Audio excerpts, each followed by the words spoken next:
And as to the man's punishment, the Most High said, and unto Adam he said, because thou hast hearkened unto the voice of thy wife, and hast eaten of the tree of which I commanded thee, saying, thou shalt not eat of it, cursed is the ground for thy sake. In sorrow shalt thou eat of it all the days of thy life. Thorns also and thistles shall it bring forth to thee, and thou shalt eat the herb of the field. In the sweat of thy face shalt thou eat bread till thou return unto the ground. For out of it wast thou taken, for dust thou art, and unto dust shalt thou return. I want to say one thing at this point in time, and forgive me because it might have gave the wrong thought to be conceiving as anyone that might be listening to my videos. I've always said that man's punishment was to work all the days of his life. And myself reading it as I just read to you, that might not be the case, because what I'm reading and ingesting it again for myself, it is that man is to develop, to provide, and to conquer this ground. In other words, we're not leaving this earth only by one or two ways.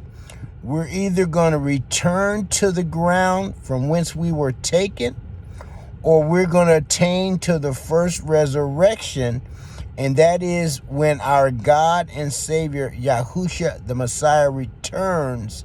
Those that have died believing in him from the creation of mankind, and even those that may be alive when he returns believing in him, will join him in the air and return to earth with him when he set up his 1,000-year millennium kingdom rule.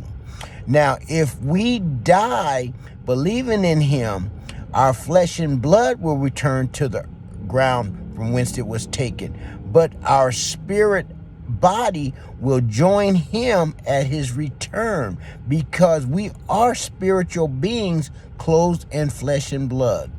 And we die because mankind, or Adam, broke the commandment and death entered into creation. So I'm saying that let's just rethink what a man's punishment is. But at the same time, I did want to give an example or a definition of a word that is used in both cases, in both in the woman's punishment and in the man's punishment. Then the word is sorrow. Sorrow is a feeling of deep distress caused by loss, disappointment, or other misfortune suffered by oneself or others. And that is not really something to be determined of how each individual sorrow may partake them while they're in their flesh and blood existence.